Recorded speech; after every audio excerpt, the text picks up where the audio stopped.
I want to thank all members for their contribution. The Honourable Susan Carter, Dr Amanda Conn, the Honourable Jeremy Buckingham, the Honourable Chris Rath, the Honourable Wes Fang and the Honourable Stephen Lawrence. In terms of the amendment, Madam Deputy President, I'll just flag that the government will accept the first part of the Honourable Susan Carter's motion, that is the insertion of anti-Semitism, but will reject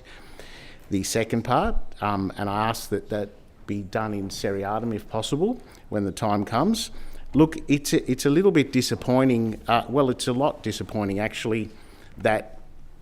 the opposition would seek to demean this motion, which was about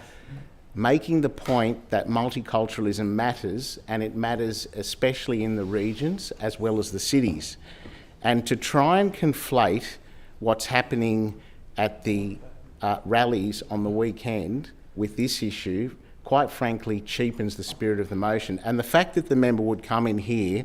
and try and forestall the debate originally on an item that was done on formal business, and the member herself, Dr Conn, was more than happy to have it debated to reiterate how important the point was, I think,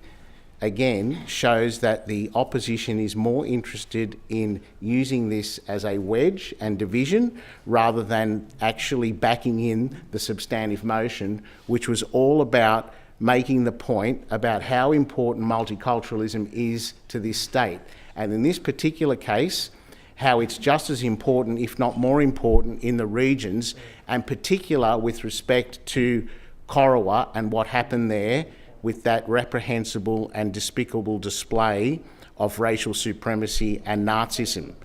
It has got nothing to do with pro-Palestinian rallies on the weekend in Sydney, and for those to come in here and back that wedge motion in, again, I think cheapens the whole concept of multiculturalism, and perhaps they want to question their commitment to it if they're prepared to do this to a motion that was brought to this House in good faith to try and back in our support of multiculturalism. So again, we accept the insertion of anti-Semitism, the first bit,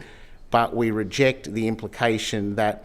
it's anti-Semitism exhibited weekly in the pro-Palestinian protests, and I ask that you put the question in seriatim so that we can deal with the concept separately. This is about supporting multiculturalism and rejecting what happened in Corowa on that day and reiterating our support for multiculturalism.